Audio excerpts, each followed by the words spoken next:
یعنی کوئی اشارتاً کنایتاً نہیں، بات صراحتاً بات ہے۔ وہ کہتے ہیں اس پر 14ویں صدی کے مشرک یہ انوکھا فلسفہ لائے کہ قرآن پاک میں جہاں غیر اللہ کی پکار کی ممانعت آیا ہے وہاں پر لفظ من دون اللہ آیا ہے، جس سے مراد یہ بت ہیں۔ تو وہ آگے کہتے ہیں کہ یہ ان کا سمجھنا بالکل غلط ہے، کیونکہ قرآن کریم سے یہ ثابت ہے کہ کفار مکہ اور ان کے عہد کے مشرکین انبیاء کو ہی اپنی حاجات میں غیبانہ پکارتے تھے، لہٰذا من دون اللہ سے مراد بت نہیں بلکہ انبیاء و صالحین ہیں۔ ان کی قبور پر وہ جاتے اور وہاں جا کر وہ مرادیں مانگتے تھے۔ مولانا حسین علی صاحب کی تفسیر سے یہ میں نے آپ کو کوٹ کر دیا۔ اسی طرح یہ جواہر القرآن ہے، یہ تو جہاں بھی من دون اللہ کا لفظ قرآن میں آیا ہے اس سے مراد انہوں نے یہی لیا ہے۔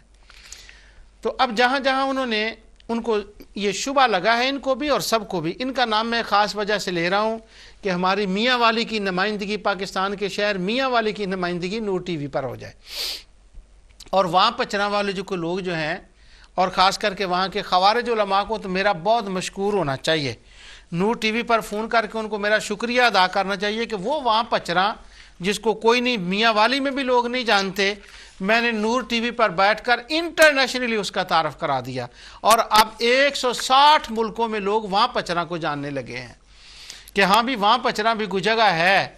کیوں؟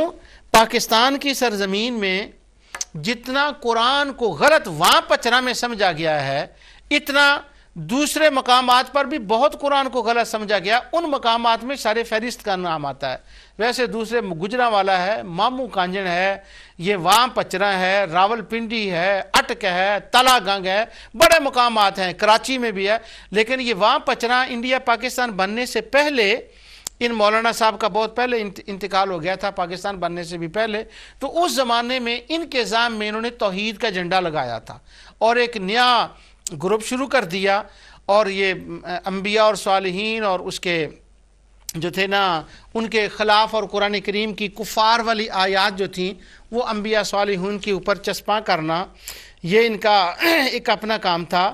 یہاں پر وہ دیر ہو جائے گی، یہاں ایک انٹرسٹنگ نوٹ میں نے یہ لکھا تھا اس کتاب کے اندر ہے کہ یہ مولانا صاحب کی بالکل ابتدائی زمانے کی وہ باتیں کر رہے ہیں کہ جب وہ وہاں پر لوگ ان کے پاس پڑھنے کے لیے آتے تھے تو وہ اپنی زمین سے اپنے طالب علموں کو ان کے کھانے پینے کا انتظام کرتے تھے۔ تو وہ کہتے ہیں کہ ایک بار ان کے لڑکا آیا تو اس نے کہا، یعنی وسیلے کے خلاف یہ کتاب لکھی جا رہی ہے کہ وسیلہ نہیں، نہ انبیاء کا نہ صالحین کا زوات کا وسیلہ نہیں۔ تو وہ لکھتے ہیں کہ ان کا بیٹا ان کے پاس آیا تو اس نے آ کر کہا یہ جو پڑھنے والے طلباء ہیں نا یہ تو ہماری گندم کھا جاتے ہیں۔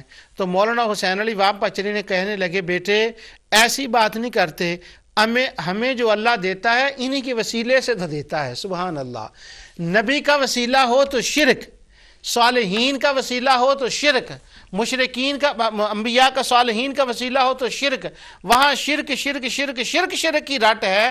اور یہ جو طالب علم 40 دن کا کورس کرنے کے لیے آتے ہیں، جن کو یہ آیتیں رٹائی جاتی ہیں، ان کے بارے میں یہ عقیدہ ہے کہ ہمیں جو ملتا ہے ان کے صدقے ملتا ہے، ان کے وسیلے ملتا ہے۔ یہ وہاں پچرا کا عجیب ایک قرآن فہمی ہے وہاں کی۔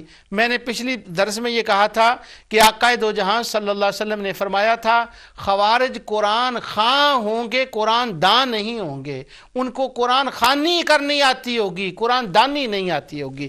اسی سے آج ایک اور سن لیجئے کہ ان کو شبہ کیا ہوا ہے۔ ان کو بھی علامہ ابن تیمیہ کو، ابن حزم کو، حروریہ کو، پورے گروپ کو، لیکن میں کنسنٹریٹ کر رہا ہوں وہاں پچرا کے ساتھ کیونکہ میری پیدائش ضلع میاں والی کے ہے، میرے علاقے میں یہ کام ہوا ہے، تو میرا فرض بنتا ہے کہ ان کے شبہات کا میں ازالہ کروں۔ اللہ تعالیٰ نے مجھے نور ٹی وی پر بیٹھ کر ازالہ شبہات پروگرام کرنے کی توفیق دی ہے۔ اب صبح سنیے مولانا حسین علی کا اور ان کے آگوں ہزاروں شاگردوں کا، ہزاروں کتابوں کے اندر، اور وہ کہتے ہیں یہ ابن تیمیہ کا فیض ہے۔ یہ بات حق ہے کہ یہی شبہ علامہ ابن تیمیہ کو بھی ہوا ہے۔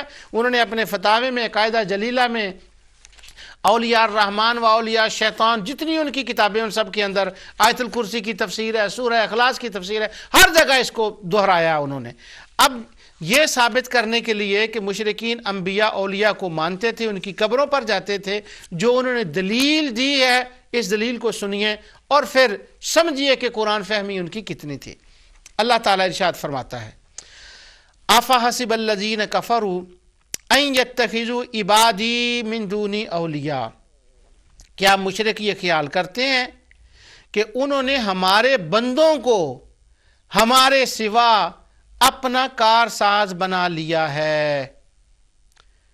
یہ آیت پڑھ کر انہوں نے نیچے دیا کہ عبادی جو کہا کہ میرے بندے ہیں، تو اب جو میرے بندے کہا تو اس سے مراد انبیاء اولیاء ہی ہو سکتے ہیں، اور کون ہو سکتا ہے؟ بت تو اس سے مراد نہیں ہو سکتے۔ میں اس آیت کا ایکسپلین کرنے سے پہلے کہ اس کا مطلب کیا ہے، اپنے بچپن کی یہ بات سناؤں آپ کو کہ جب میں شرقپور شیب میں زیر تعلیم تھا، شیر ربانی حضرت میاں شیر محمد شرقپوری رحمۃ اللہ تعالی علیہ کے بھائی حضرت ثانی لسانی رحمۃ اللہ علیہ کا وہ قائم کردہ مدرسہ تھا شرقپور شیب میں، وہاں میں وہ زیر تعلیم تھا، ہمارے اساتذہ پڑھایا کرتے تھے۔ تو اس زمانے میں وہاں پر شیخ القرآن تقریر کرنے کے لیے آیا کرتے تھے، کئی شیخ القرآن جن کا تعلق اس سوسائٹی سے تھا۔ تو وہ شیخ القرآن جنہوں نے کیا ہوتا تھا کورس 3 مہینے کا، 4 سال کا، 2 سال کا، وہ وہاں بچرا سے، مامو کانجن سے، مراول پہ مختلف جگہ سے۔ تو حسین علی وہاں بچرا کے جو ایک بڑے شاگرد تھے جن کو کہا جاتا ہے بڑے شاگرد، وہ مولانا عنایت اللہ شاہ گجراتی تھے۔ ویسے گجرات والوں کا بھی حصہ بنتا ہے کہ گجرات والوں پر بھی کچھ بات کی جائے، کیونکہ گجرات کے اندر بھی بڑے ہمارے ناظرین ہیں، اور گجرات کے اندر بھی یہ فتنہ جو ہے وہ بڑا پلا پوسا ہے۔ مولانا حسین علی صاحب کی یہ تفسیر جواہر القرآن جو ہے، جو مولانا غلام اللہ خان صاحب نے جس کو جمع کیا، اور انہی کی طرف مولانا غلام اللہ صاحب کی طرف لوگ اس کو منسوب کرتے ہیں، لیکن در حقیقت یہ ان کی تفسیر مولانا غلام اللہ خان صاحب کی ہے، مولانا حسین علی کی ہے۔ مولانا غلام اللہ خان نے اس کو صرف جمع کیا ہے۔ اگر جواہر القرآن کو آپ پڑھیں تو آپ پر یہ بات عیاں ہو جائے گی۔ یہ مولانا غلام اللہ خان صاحب شرقپور شیب میں تقریر کرنے کے لیے آتے تھے، اور کچھ اور ایک مولانا محمد حسین شیخوپوری تھے، وہ بھی شیخ القرآن تھے، وہ بھی آیا کرتے تھے۔ تو شرقپور شیب کے اندر ایک مسجد تھی، اس کو مولوی شفیع والی مسجد کہتے تھے، اس میں یہ حضرات، اور ایک اور مینار والی مسجد تھی، ایک مینار، وہاں بھی وہ لوگ آتے تھے تقریریں کرتے۔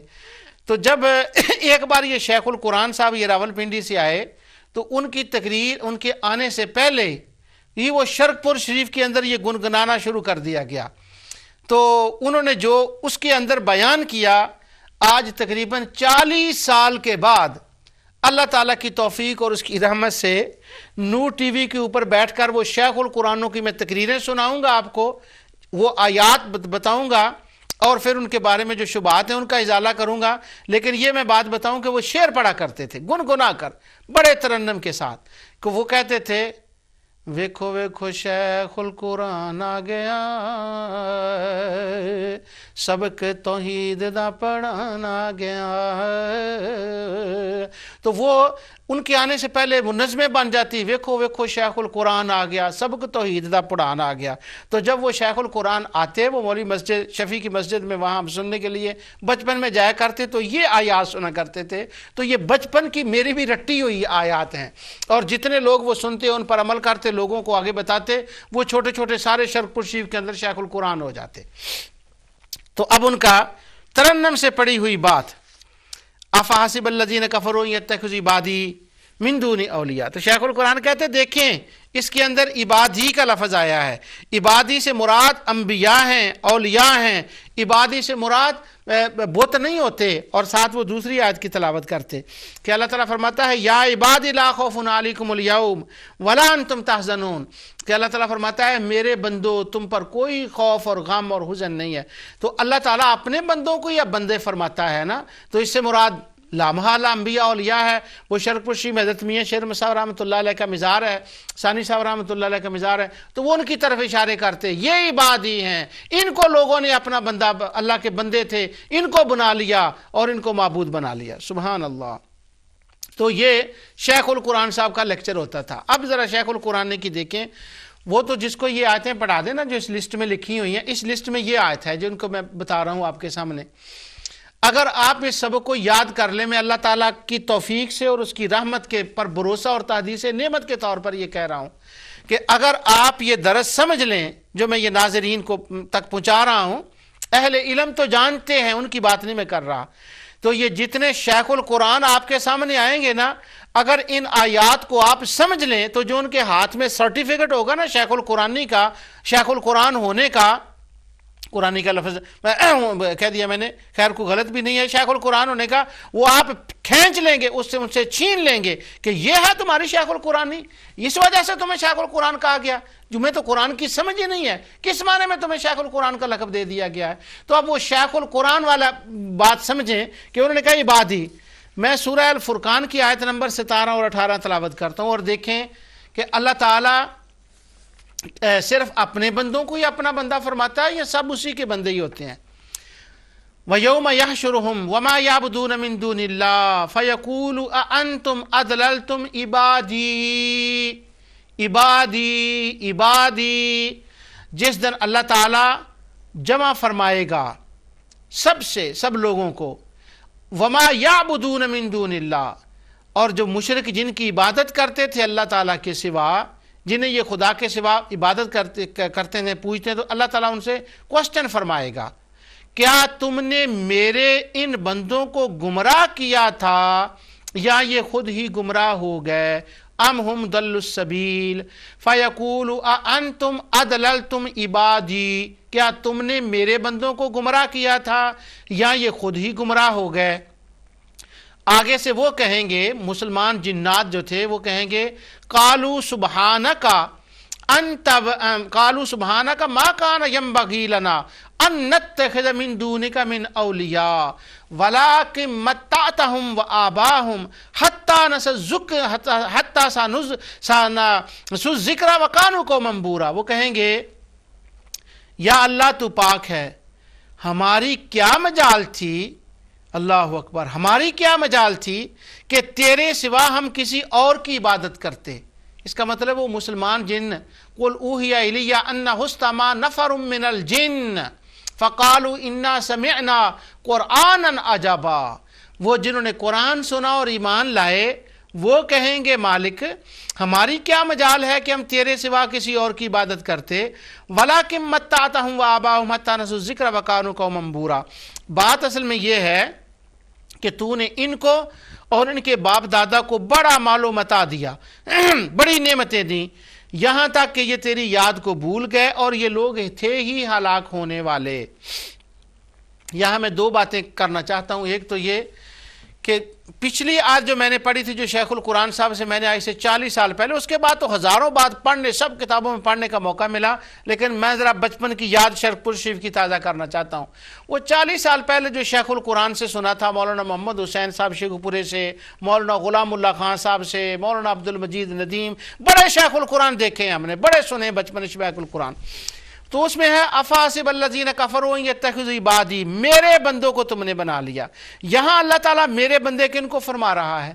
اللہ فرما رہا ہے ان میرے بندوں کو تم نے گمراہ کیا یا یہ خود ہی گمراہ ہو گئے۔ اانتم اضللتم عبادی، اگر عبادی سے ہر وقت انبیاء اور اولیاء مراد ہوتے ہیں تو اس آیت کے اندر تو اللہ تعالیٰ انتم اضللتم عبادی مشرکوں کافروں کو کہہ رہا ہے کہ یہ میرے بندے ہیں، تم نے ان کو گمراہ کیا، تم نے ان کو غلط راستہ دکھایا، ام ہم ضلوا السبیل، یا یہ خود گمراہ گئے تھے۔ ان سے اللہ سوال یہ اس لیے کرے گا کہ قیامت کے دن وہ ان پر یہ ڈالیں گے، کیونکہ ان کے کاہنوں نے بتایا تھا نا ان جنوں کی عبادت کرو، اس تفصیل میں اب میں چلا گیا تو یہ باتیں رہ جائیں گی۔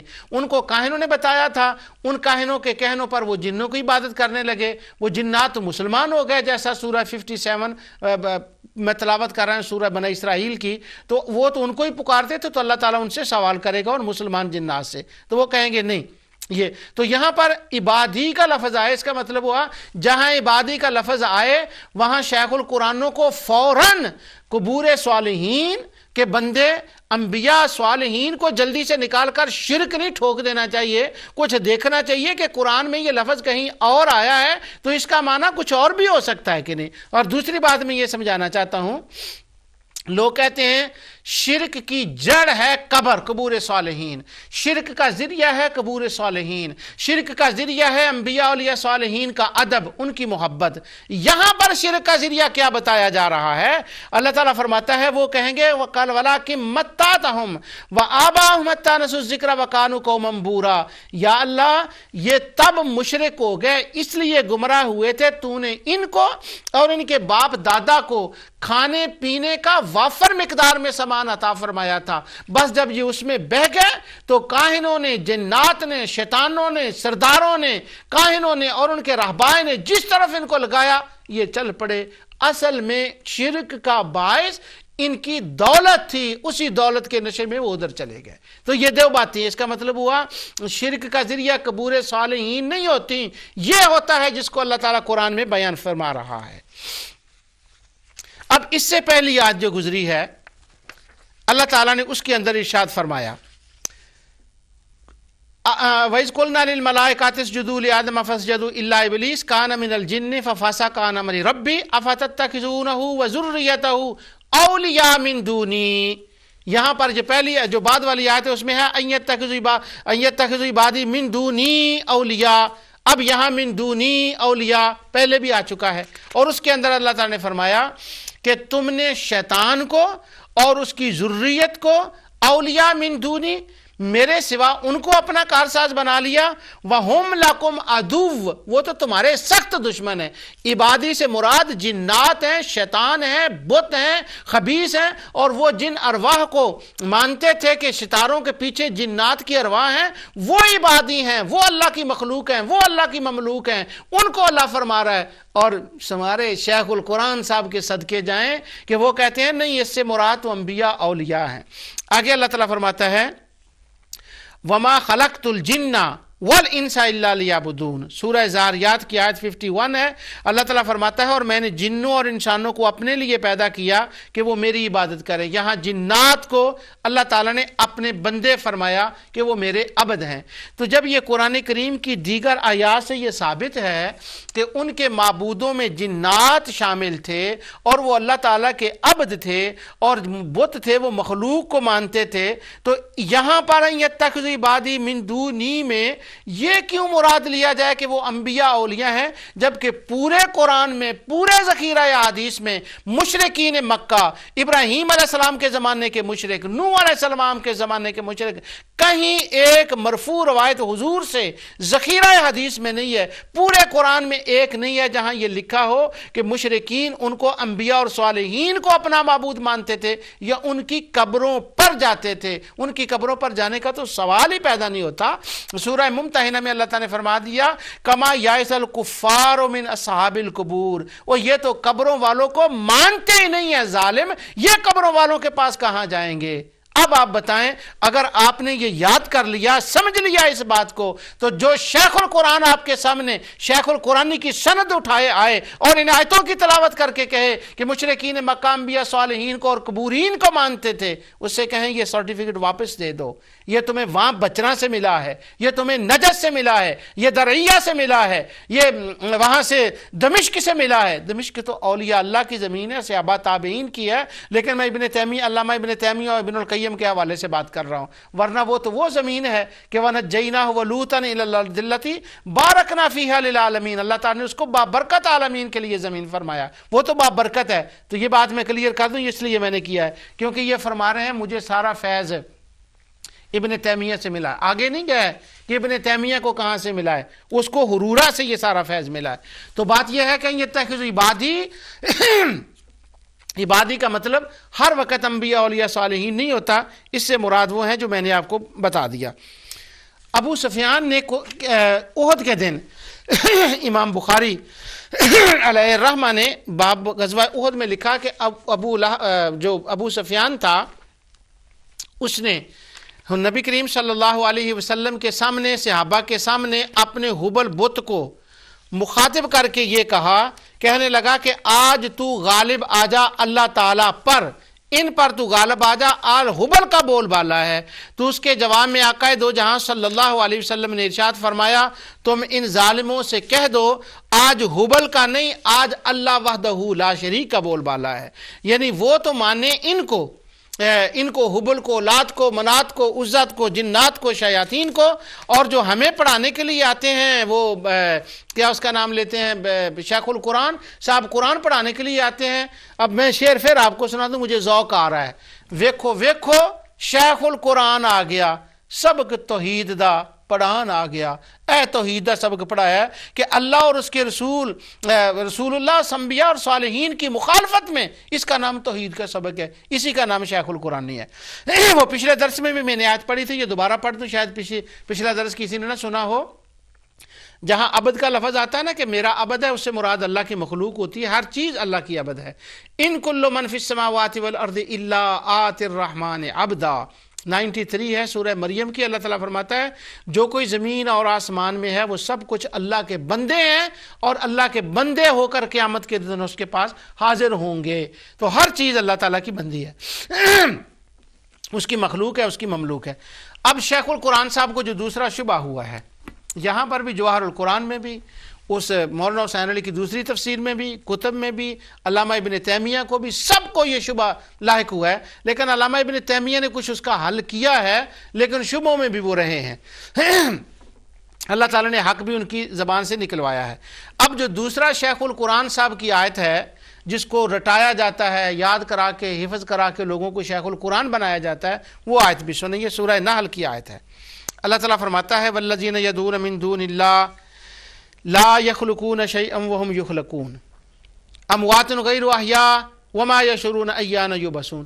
یہ وہ آیت ہے جس سے ان کو شبہ ہوا ہے کہ مشرکین قبروں پر جایا کرتے تھے، حالانکہ سارا قرآن رد کر رہا ہے کہ وہ قبروں کو نہیں مانتے، آخرت کو نہیں مانتے۔ اب جو ان کو شبہ ہوا ہے اس کا بھی تو ازالہ کرنا چاہیے نا۔ اللہ تعالیٰ فرماتا ہے جن کو یہ لوگ اللہ کے تعالیٰ کے سوا پکارتے ہیں، وہ کسی چیز کو پیدا نہیں کر سکتے، بلکہ وہ خود پیدا کیے ہوئے ہیں۔ وہم یخلقون، وہ خود بنائے ہوئے ہیں، وہ خود بنائے ہوئے ہیں۔ تو کیا تھا جن کو وہ اپنے ہاتھوں سے بناتے تھے؟ حضرت سیدنا ابراہیم علیہ السلام نے یہی تو فرمایا تھا کہ جن کو تم نے اپنے ہاتھوں سے بنایا ہے انہی کی تم پوجا کر رہے ہو، تمہیں کچھ عقل اور حیا نہیں، تمہیں کچھ عقل نہیں ہے۔ حضرت ابراہیم علیہ السلام کی وہی تقریر تو سورہ صافات کے اندر اللہ تعالیٰ نے اس کا ذکر فرمایا۔ حضرت ابراہیم علیہ السلام کی وہ بڑی لمبی تقریر ہے۔ حضرت ابراہیم علیہ السلام اذ قال لأبیہ وقومہ ماذا تعبدون، سورہ صافات کی آیت 85 اور 86 آپ نے فرمایا، وہ اپنے عرفی باپ یعنی آزر سے کہا جو ان کا چچا تھا، کہ اپنی قوم سے کہا تم کیا پوج رہے ہو؟ افکن آلہۃ دون اللہ تردون، کیا تم اللہ کے سوا گڑے ہوئے معبود پوجتے ہو؟ یعنی جو اپنے ہاتھ سے بنائے ان کے پوج رہے ہو۔ تو وہم یخلقون، وہ تو خود بنائے ہوئے ہیں۔ اگلی آیت سے اصل میں شبہ ہوتا ہے ان کو۔ اللہ تعالیٰ فرماتا ہے اموات غیر احیاء وما یشعرون ایان یبعثون، یہ مردے ہیں، زندہ نہیں ہیں۔ یہ میں مولانا محمد جوناگڑھی کا ترجمہ اور ان کی تفسیر پڑھ رہا ہوں۔ یہ مردے ہیں، زندہ نہیں ہیں۔ تو چونکہ لفظ اموات آ گیا نا، مردہ کا لفظ آ گیا، اب خوارج کی عید ہو گئی۔ انہوں نے کہا دیکھو تم کہتے ہو کہ مشرکین بتوں کو مانتے تھے، قبروں کو نہیں مانتے تھے، نبیوں ولیوں کو نہیں مانتے تھے، اموات وہ مردے ہیں۔ تو نبی ولی چونکہ دنیا سے جا چکے تھے، وہ مردہ تھے تو ان کو وہ مانتے تھے۔ اور آگے ہے وما یشعرون ایان یبعثون، ان کو نہیں پتا کہ کب اٹھائے جائیں گے۔ باقی کی تفسیر میں بعد میں بتاتا ہوں۔ یہ جو میرے سامنے ہے نا حافظ صلاح الدین یوسف صاحب کی تفسیر، اس سے یہاں یہ سمجھ لیں ذرا وہ کیا لکھتے، کہتے ہیں مردہ سے مراد کون ہیں؟ وہ کہتے ہیں جو پتھر بھی ہیں، جو بے جان اور بے شعور ہیں، اور فوت شدہ صالحین بھی ہیں، کیونکہ مرنے کے بعد اٹھایا جانا جس کا انہیں شعور نہیں، وہ تو جماد کی بجائے صالحین پر ہی صادق آ سکتا ہے۔ دیکھیں یہ شبہ، اور اللہ تعالیٰ کی طرف سے اس کا ازالہ بعد میں کرتے ہیں۔ اس سے آگے کہتے ہیں ان کو صرف مردہ ہی نہیں کہا بلکہ مزید وضاحت فرما دی کہ وہ زندہ نہیں ہیں۔ اس سے قبر پرستوں کا بھی واضح رد ہو جاتا ہے جو کہتے ہیں کہ قبروں میں مدفون مردہ نہیں زندہ ہیں اور ہم زندوں کو پکارتے ہیں۔ اللہ تعالیٰ کے ارشاد سے معلوم ہوا کہ موت وارد ہونے کے بعد دنیاوی زندگی کسی کو نصیب نہیں ہوتی، نہ دنیا سے ان کا کوئی تعلق باقی رہتا ہے۔ یہ جو بات ہے نا آخری جملہ کہ مرنے کے بعد ان کا دنیا سے کوئی تعلق باقی نہیں رہتا، اس پر تو اللہ تعالیٰ کی توفیق سے، اس کی رحمت سے میں کروڑ اس کا شکر ادا کرتا ہوں. اس پر تو اسی قبر شرک علی القبور میں آگے جا کر جب آؤں گا نا میں، قبور صالحین بابرکت ہوتی ہیں، ان سے فیض ملتے ہیں اور ان کا دنیا سے تعلق ہوتا ہے، یہ تو میں وہاں جا کر بیان کروں گا انشاءاللہ. یہاں یہ بات ہے کہ انہوں نے کہا کہ اس سے مراد صالحین ہے، اور یہ قبر پر بھی صادق آتا ہے. اور دوسرا انہوں نے ایک علمی نکتہ بتایا یہاں پر کہ وما یشعرون ایان یبعثون جو ہے، اس سے مراد تو بہرحال بت نہیں ہو سکتے، کیونکہ ان کو کون سا قیامت کے دن اٹھایا جانا ہے. یہ تو تھی حافظ صلاح الدین یوسف صاحب کی تفسیر. اس کے بعد ہے صاحب تفہیم القرآن، بڑی ادبی زبان میں، اچھی اردو میں، وہ کہتے ہیں اموات انسان اور بتوں پر موت نہیں آتی. یہ لفظ انسانوں کے لیے ہے، کیونکہ بتوں پر تو موت نہیں آتی، اور ان کو کیسے کہا جا سکتا ہے کہ یہ مردہ ہیں. اور آگے وہ کہتے ہیں کہ اگلا جملہ قبر پرستوں کے لیے خاص ہے کہ وما یشعرون ایان یبعثون، کہ ان کو معلوم نہیں وہ کب اٹھائے جائیں گے. وہ کہتے ہیں اس سے مراد نہ جنات ہیں، نہ پتھر ہیں، نہ اس سے مراد رسیاں ہیں، نہ اس سے مراد درخت ہیں. اس سے مراد تو نبی، ولی، شہید ہیں جن کو مردہ کہا گیا. تفہیم القرآن نکال کر دیکھیں ذرا اللہ تعالیٰ کیا فرماتا ہے شہیدوں کے بارے میں اور وہ کیا کہہ رہے ہیں. اور آگے پھر علمی نکتہ بیان کرتے ہیں صاحب تفہیم القرآن. وہ کہتے ہیں وما یشعرون ایان یبعثون، بلا بتوں نے تھوڑا اٹھایا جانا ہے، یہ تو انبیاء اولیاء، یہ ہیں وہ شبہ جن کی بنا پر انہوں نے اتنا بڑا جو ہے وہ زور لگایا ہے اس کے اوپر کہ اس سے مراد نبی ولی ہیں. تو نبی مشرک نبیوں ولیوں کی قبروں پر جاتے تھے، آج بھی مشرک نبی ولیوں کی قبروں پر جاتے ہیں، بس یا جیسے میں نے آپ کو پڑھ کر سنا جو منہ میں آیا وہ بتا دیا.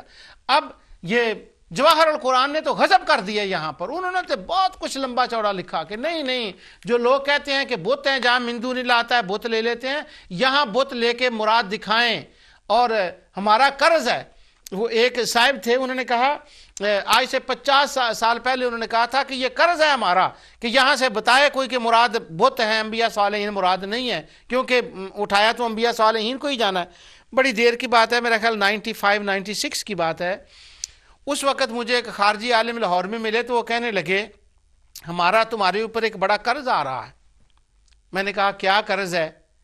تو انہوں نے یہ آیت تلاوت کی کہ تم کہتے ہو جہاں من دون اللہ آتا ہے اس سے مراد بت ہوتے ہیں. میں نے کہا پہلی بات تو یہ ہے کہ جہاں من دون اللہ آتا ہے ہم ہمہ وقت اس سے بت مراد نہیں لیتے، یہ تمہارا کہنا غلط ہے. جیسے انہوں نے بھی لکھا ہم تمام معبودان باطلہ کو مراد لیتے ہیں، اس میں قریش کے سردار بھی ہیں، کاہن بھی ہیں، یہود و نصارہ کے راہب بھی ہیں، ان کے احبار بھی ہیں، جنات بھی ہیں، اور جن چیزوں کو پتھروں کو وہ مانتے تھے، ستاروں کو، ان کو بھی ہم من دون اللہ کہتے ہیں. ہم نے کب کہا کہ صرف بت ہی مراد ہے؟ یہ تو غلط تم نے کہا.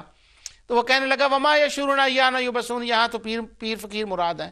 اس وقت اللہ تعالیٰ نے ابھی یہ روشنی مجھے عطا نہیں فرمائی تھی، مجھے اس بات کا اس وقت نہیں پتا تھا، تو میں تھوڑا سا خاموش ہو گیا. لیکن مجھے یہ پتا تھا کہ اس کا مطلب کوئی اور ضرور ہے، اگرچہ مجھے اس کا مطلب نہیں آتا. خیر وہ کافی عرصے کے بعد جا کر یہ بات سامنے آ گئی. اب ٹائم بھاگتا جا رہا ہوں اور میں نے شیخ القرآن صاحب کی بڑی باتیں سنانی ہیں. ویکھو شیخ القرآن آ گیا، سبق توحید دا پڑھان آ گیا، یہ باتیں بھی ان کی ہوئی ہیں. اور یہ شیخ القرآن صاحب سے یہ ہم بچپن میں سنا کرتے تھے، شیخ القرآنوں سے، بڑے بڑے شیخ القرآنوں سے سنا، اور راول پنڈی کے شیخ القرآن سے تو بہت مرتبہ سنا. اموات غیر احیاء، یہ مردہ ہیں. یہاں پر جو مردہ کہا گیا ہے اس سے مراد کیا ہے؟ اموات جو ان کو کہا گیا ہے، انسان بتوں پر موت نہیں آتی، برزخی زندگی کا انکار ہوتا ہے، زندگی سے پہلے موت ہوتی ہے. حالت عدم کو موت سے فرمایا، اس طرح کہا ان میں زندگی کے آثار نہیں ہیں. یعنی یہ میں نے نوٹ لکھا تھا کہ موت کا مطلب یہ ہوتا ہے کہ زندگی سے پہلے جو حالت عدم ہے اس کو بھی موت سے تعبیر کیا جاتا ہے. یہ اس میں اموات غیر احیاء کا مطلب ہے اس کے اندر. اور اب میں اس کو 2 حصوں میں تقسیم کرتا ہوں. پہلے اموات غیر احیاء سے ڈیل کرتے ہیں اور پھر وما یشعرون ایان یبعثون سے ڈیل کرتے ہیں. تو آپ اس کو ذرا اگر اچھی طرح سمجھ لیں تو اللہ تعالیٰ کی توفیق سے یہ شیخ القرآنی کے سرٹیفکیٹ چھین لیں گے آپ ان سے. کہ یہ کیا قرآن پڑھ رہے ہیں آپ کو تو قرآن کا پتہ ہی نہیں، قرآن قرآن قرآن قرآن۔ سچ فرمایا تھا رحمت للعالمین نے کہ ان لوگوں کے پاس قرآن خوانی ہوگی، قرآن دانی نہیں ہوگی۔ اب اموات غیر احیاء، موت کا کیا مطلب ہے؟ جہاں موت کا لفظ ہے پیر فقیر ہوتے ہیں اس سے مراد۔ اللہ تعالیٰ نے سورہ بقرہ کے اندر سورۃ 28 آیت 28 کیف تکفرون باللہ وکنتم امواتا فاحیاکم ثم یمیتکم ثم یحییکم ثم الیہ ترجعون۔ موت، مردہ کس کو کہا جاتا ہے؟ اللہ تعالیٰ فرماتا ہے کافرو تم خدا سے کیوں کر منکر ہو سکتے ہو جس حال میں کہ تم بے جان تھے، وکنتم امواتا یعنی پوری انسانیت، اور خاص کر کے مخاطب ان کو کیا جا رہا ہے کہ تم پہلے مردہ تھے، پھر کیا ہوا؟ فاحیاکم، جو وہ کنتم واتن اس کا مطلب ہے تم عدم تھے، یعنی نوتھنگ تھے، کچھ نہیں تھے۔ فاحیاکم، پھر دنیا میں تمہیں زندگی دی۔ ثم یمیتکم، پھر تمہیں موت دی، پھر قبر کی بات آ گئی۔ ثم یحییکم، پھر قبر کے اندر تمہیں زندہ کیا۔ ثم الیہ ترجعون، پھر تم اللہ کی طرف جاؤ گے۔ اب مجھے دو باتیں مجھے معلوم نہیں ہو رہا کہ پہلی کون سی کروں، یہ چھوٹی ہے، پہلے یہ میں کر دیتا ہوں۔ ثم یحییکم ثم یمیتکم، تمہیں اللہ مارے گا، ثم یحییکم تمہیں زندہ کرے گا، ثم الیہ ترجعون، پھر اللہ کی طرف ہے۔ یہاں سے قبر کی زندگی ثابت ہوتی ہے۔ وہ کہتے ہیں، وہ انہوں نے کہا کہ قبر پرست کہتے ہیں قبر میں زندہ لے ہوتے ہیں، قبر میں تو کوئی زندگی نہیں ہوتی، حالانکہ یہاں قبر کی زندگی ثابت ہو رہی ہے کہ اللہ تعالیٰ فرماتا ہے پہلے میں نے فاحیاکم دنیا میں پیدا کیا، ثم یمیتکم پھر تمہیں موت دی، ثم یحییکم پھر قبر میں زندہ کیا۔ اگر قبر میں مردہ ہو جاتا بندہ تو پھر یہاں یہ ہونا چاہیے تھا ثم یحییکم، تمہیں قبر میں زندگی دی، ثم یحییکم پھر تمہیں موت دی، ثم یمیتکم ثم یحییکم ثم یمیتکم پھر تمہیں مار دیا، ثم یحییکم پھر تمہیں زندگی دی، ثم الیہ ترجعون پھر تم نے اللہ کی طرف جانا ہے۔ پر یہ نہیں فرمایا، فرمایا تمہیں قبر میں موت دی، ثم یحییکم پھر تمہیں زندگی دی، اب وہ زندگی ہمیشہ رہے گی، ثم الیہ ترجعون تا وقت ہے کہ تم اللہ کے حضور اسی زندگی میں حاضر ہو جاؤ گے۔ یہ حیات انبیاء اور حیات اولیاء اور حیات برزخیہ کی دلیل ہے، لیکن یہ میرا آج موضوع نہیں ہے۔ میں یہ بتا رہا تھا اموات غیر احیاء کہ تم یہ مردہ ہیں جن کو تم مردہ کس کو کہا جاتا ہے؟ وَكُنْتُمْ أَمْوَاتًا، اللہ تعالیٰ نے پیدا ہونے سے پہلے کہا تم مردہ تھے، یعنی تمہارے اندر زندگی کے آثار ہی نہیں تھے، تم کچھ نہیں تھے۔ تو جس کے اندر زندگی نہ ہو، جس کے اندر زندگی آثار نہ ہو، اس کو بھی قرآن کی زبان میں مردہ کہا جاتا ہے۔ تو اللہ تعالیٰ نے فرمایا وَكُنْتُمْ أَمْوَاتًا غَيْرَ أَحْيَاءٍ وَالَّذِينَ يَدْعُونَ مِن دُونِ اللَّهِ، جن کو تم پوجتے ہو اموات غیر احیاء، یہ مردہ ہیں، ان کے اندر تو زندگی کے آثار ہی نہیں ہیں، یہ تو ہے ہی نہیں، یہ تو عدم ہے، یہ تو نتھنگ ہے، ان کے پاس تو کچھ ہے ہی نہیں، تو تم ان کو الہ کیسے مان رہے ہو؟ اس چیز کی نفی کی جا رہی ہے۔ تو مردہ کا موت کا مطلب یہ ہوتا ہے، یہ بھی ہوتا ہے۔ دوسری آیت سورہ یاسین کی 33 میں آپ کے سامنے تلاوت کرتا ہوں۔ اللہ تعالیٰ ارشاد فرماتا ہے وَآیَةٌ لَهُمُ الْأَرْضُ الْمَيْتَةُ أَحْيَيْنَاهَا وَأَخْرَجْنَا مِنْهَا حَبًّا فَمِنْهُ يَأْكُلُونَ، اور ایک نشانی یہ ہے اللہ تعالیٰ کے ہونے کی کہ اللہ ہے، اس کی ایک آیت یہ ہے، ایک نشانی یہ ہے کہ لَهُمُ الْأَرْضُ الْمَيْتَةُ، کہ زمین مردہ ہے، أَحْيَيْنَاهَا پھر ہم نے اس کو زندہ کیا۔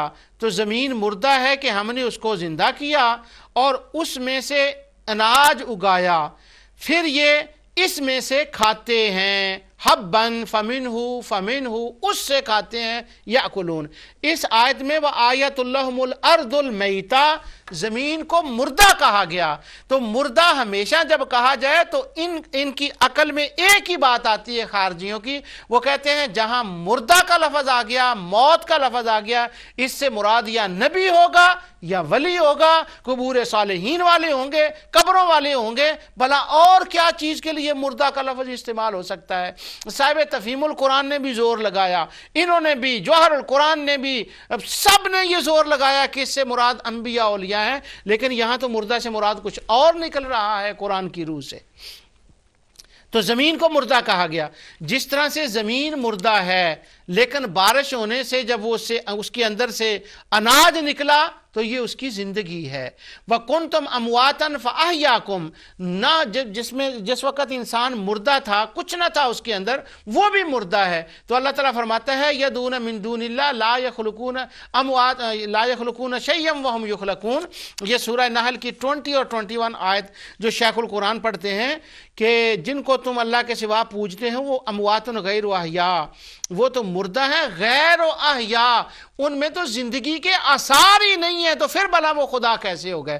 اللہ بتوں کی بات کر رہا ہے، اللہ ان کو فرما رہا ہے، اور ہمارے دوستوں کو، شبہ ڈالنے والوں کو ہر جگہ نبی ولی توہین کرنے کے لیے ان کو نظر آتے ہیں. سبحان اللہ، صدقے جاواں، ماشاء اللہ. اچھا، اب اگلے جملے کی طرف آتے ہیں. وما یشعرون ایان یبعثون، ان کو معلوم نہیں کب اٹھائے جائیں گے. ان کو کیا معلوم کہ وہ کب اٹھائے جائیں گے؟ تو لہذا نبی ولی ہو گئے. یہ جو کنسپٹ ہے نا کہ مردوں کو چونکہ بتوں کو نہیں اٹھایا جائے گا تو اس سے مراد یہاں بت نہیں ہو سکتے. پہلی بات تو میں یہ کروں کہ اس سے مراد بت ہیں. کون کہتا ہے کہ اس سے مراد بت ہیں؟ پہلے وہ سن لیں، اور پھر اللہ کا ایک خاص عطیہ مجھ پر ہوا، دوسری آیت قرآن سے مجھے نظر آئی، تو پھر میں وہ آپ پر پڑھ کر سناتا ہوں، اور میں اللہ کا کروڑا شکر ادا کرتا ہوں اس کے اوپر کہ وہ اس کا کرم تھا. امام طبری فرماتے ہیں کہ یہاں اموات غیر احیاء جو ہے اس سے مراد بت ہیں. شوکانی کہتے ہیں بت ہیں، قرطبی کہتے ہیں بت ہیں، علامہ بغوی کہتے ہیں بت ہیں.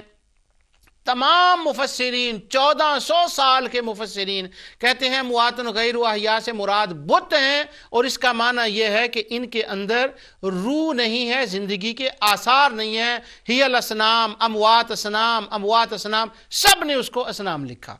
ایک تو مفسرین کی بات ہو گئی. دوسرا، حافظ ابن تیمیہ نے اپنے فتاوی کے اندر اس کے اندر یہ لکھا، وہ کہتے ہیں یہ جو آیت آتی ہے نا سورہ نحل کے اندر، اموات غیر احیاء وما یشعرون ایان یبعثون، حافظ ابن تیمیہ کہتے ہیں کہ اس سے مراد اصنام ہیں، اور یہ عربوں کے اندر معروف بات ہے کہ وہ غیر ذی العقول کے لیے اموات کا لفظ بولتے ہیں. یہاں پر اس سے مراد بت ہیں. مولانا حسین علی واہ پچرا کہتے ہیں میرے پاس قرآن کا سارا فیض ابن تیمیہ سے آیا ہے. اگر ابن تیمیہ سے آیا ہے تو وما یشعرون ایان یبعثون اموات غیر احیاء کا یہ فضل دمشق سے چلتے ہوئے میاں والی سے پہلے چنیوٹ میں تو نہیں کہیں رہ گیا تھا کہ وہیں رہ گیا کہ وہ آگے نہیں پہنچ سکا. وہ تو کہہ رہے ہیں اس سے مراد بت ہیں. ابن تیمیہ کہہ رہے ہیں، شوکانی کہہ رہے ہیں. شوکانی نے ایک اور بات، انہوں نے ایک اور دلیل دی ہے. میں وہ دلیل علامہ شوکانی کے بیان کرنے سے پہلے یہ میں بات بتا دوں آپ کو کہ اللہ تعالیٰ کا مجھ پر ایک فضل ہوا. میں کروڑا اس کا شکر ادا کرتا ہوں کہ اس آیت پر جب یہ اعتراض وارد ہوا اور لوگوں نے اس پر شبہ کیا تو میں قرآن کی تلاوت کر رہا تھا تو میرے سامنے ایک یہ آیت آئی کہ جس میں کہا جاتا ہے نا وما یشعرون ایان یبعثون، کہ ان کو نہیں پتا کہ یہ کب اٹھائیں گے. طبری سے لے کر شوکانی تک سب نے اس روایت کو لکھا ہے کہ قیامت کے دن بتوں کے اندر جان ڈالی جائے گی، اور جان ڈالنے کے بعد ان کو زندہ کیا جائے گا اور پوجنے والوں کے سامنے لا کر کھڑا کیا جائے گا. وہ آپس میں سوال جواب کریں گے. تو اللہ تعالیٰ فرما رہا ہے آج یہ بے جان ہیں، اموات مردہ ہیں غیر احیاء، ان کے اندر تو زندگی نہیں ہے. قیامت کے دن ان کے اندر زندگی ڈال کر پوجنے والوں کے سامنے لا کر کھڑا کیا جائے گا. یہ امام طبری سے لے کر قاضی شوکانی تک ہر ایک نے یہ بات اس روایت کا ذکر کیا ہے. لیکن مجھے معلوم ہے کہ میرے مخاطب اے خوارج بھی ہوتے ہیں، بی بھی ہوتے ہیں، سی بھی ہوتے ہیں. وہ چونکہ سارے ہوتے ہیں تو جب میں نے یہ تفاسیر کو دیکھا تو میں نے کہا کہ یہاں یہ بات تو ہے کہ جب ہم کہیں گے کہ مفسرین نے ایسا کہا ہے تو وہ کہتے ہیں ہم مفسروں کو نہیں مانتے، ہم تو قرآن کو مانتے ہیں. حالانکہ قرآن میں برزخ کا لفظ، مردوں کا لفظ، قبروں کا لفظ، زندگی کے بعد کا کوئی لفظ نہیں، صرف مردہ کا لفظ ہے، تو مردہ تو زمین کو بھی کہا گیا۔ جب میں حیات النبی بیان کروں گا نا انشاءاللہ شرک علی القبور کے موضوع کے اندر، تو وہاں میں قرآن کی درجنوں آیات آپ کے سامنے لے کر آؤں گا اللہ تعالیٰ کی توفیق سے، کہ اللہ تعالیٰ نے کن کن چیزوں کو فَأَحْيَيْنَا بِهِ بَلْدَةً مَيْتًا، شہروں کو مردہ کہا ہے، لکڑیاں کس چیز کو کہا ہے کہ وہ مردہ تھے، ہم نے اس کو زندگی دی۔ یہ تو قرآن کی درجنوں آیات ہیں اس کے اوپر۔ تو ہر ایک نے لکھا یہاں بت مراد ہے اور ان کے اندر ڈالی جائے گی۔ میں نے کہا مفسرین نے لکھا ہے، لوگ کہتے ہیں ہم نہیں مانتے۔ تو میں قرآن کی تلاوت کر رہا تھا، میں اللہ کا شکر ادا کرتا ہوں کہ یہ آیت میرے سامنے آئی یہ آیت میرے سامنے آئی کہ اللہ تعالیٰ نے ارشاد فرمایا وَقَالَ إِنَّمَا اتَّخَذْتُم مِّن دُونِ اللَّهِ أَوْثَانًا مَّوَدَّةَ بَيْنَكُمْ فِي الْحَيَاةِ الدُّنْيَا ثُمَّ يَوْمَ الْقِيَامَةِ يَكْفُرُ بَعْضُكُم بِبَعْضٍ وَيَلْعَنُ بَعْضُكُم بَعْضًا وَمَأْوَاكُمُ النَّارُ وَمَا لَكُم مِّن نَّاصِرِينَ۔ حضرت ابراہیم علیہ السلام کی تقریر ہے سورہ عنکبوت کے اندر۔ اللہ تعالیٰ ارشاد فرماتا ہے، ابراہیم علیہ السلام نے کہا تم جن کو چھوڑ کر تم جو خدا کو چھوڑ کر بتوں کے لیے کولے بیٹھے ہو، کیسے ترجمہ کرتے ہیں، خیر مجھے وہ مجبوری ہے ان کا۔ وقال انما اتخذتم من دون اللہ اوثانا، اوثان وثن کی جمع ہے، وثن بت کو کہتے ہیں، اور من دون اللہ بھی ساتھ ہے۔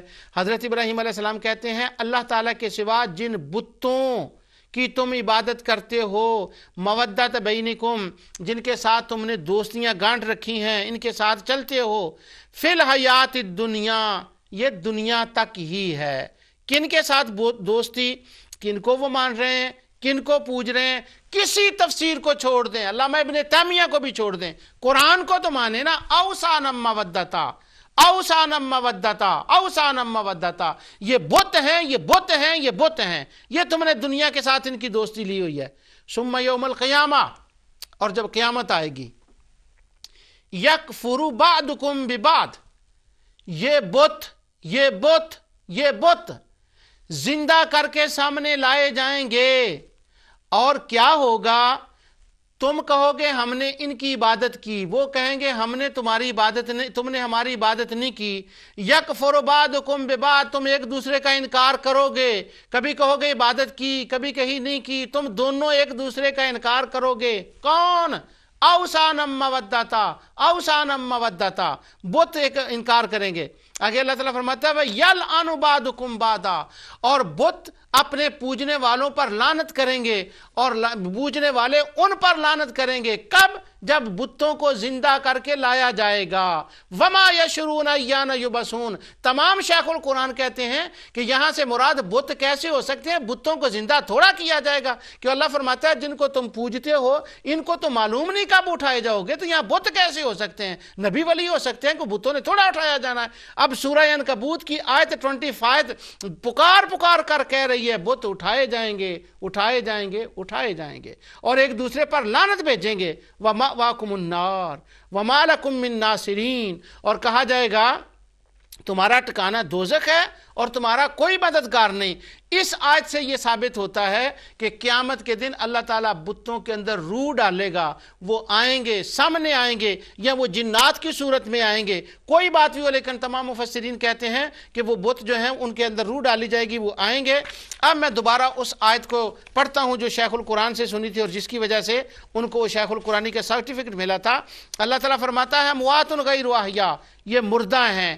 وما یشرون ایان یبعثون، ان کو نہیں پتا کب اٹھائے جائیں گے۔ کن کو؟ بتوں کو نہیں پتا کب اٹھائے جائیں گے، کیونکہ قیامت کے دن بتوں نے اٹھائے جانا ہے۔ اب حافظ صلاح الدین یوسف کی تفسیر کو دیکھیں، صاحب تفہیم القرآن کو دیکھیں، الدرر السنیہ کے اندر بار بار اس کو دہرایا گیا، اس آیت کو دیکھیں کہ کیا جی نہیں بت نبی ولی مراد، یہ ہیں وہ جگہ، وہ چیزیں جن کے اوپر ان کو شبہ ہوا ہے۔ اور وہ میں نے اشارہ کیا تھا، انہوں نے صاحب تفہیم القرآن نے کہا کہ شہیدوں کو بھی کہا کہ وہ مردہ ہیں، مراد شہید ہیں، نبی ہیں، ولی ہیں، نعوذ باللہ۔ بل احیاء ولا تقولوا لمن یقتل فی سبیل اللہ اموات بل احیاء ولکن لا تشعرون، وہ تو زندہ ہوتے ہیں۔ قاضی شوکانی نے یہاں پر ایک دلیل نقل کی ہے اسی آیت کی تفسیر میں، وہ کہتے ہیں مراد بت ہیں۔ آگے سے وہ جواب دیتے ہیں، کہتے ہیں ہاں میرے سامنے یہ آیت ہے، میں دلیل دیتا ہوں کہ اس سے مراد انبیاء نبی ولی نہیں بلکہ اس سے مراد بت ہیں، اور وہ دلیل آتے ہیں، وہ کہتے ہیں کہ سورۃ انبیاء کی آیت 98 میں اللہ تعالیٰ فرماتا ہے انکم وما تعبدون من دون اللہ حسب جہنم انتم لہا واردون، تم جن کی عبادت کرتے ہو یہ اور تم دونوں کو جہنم میں ڈالا جائے گا۔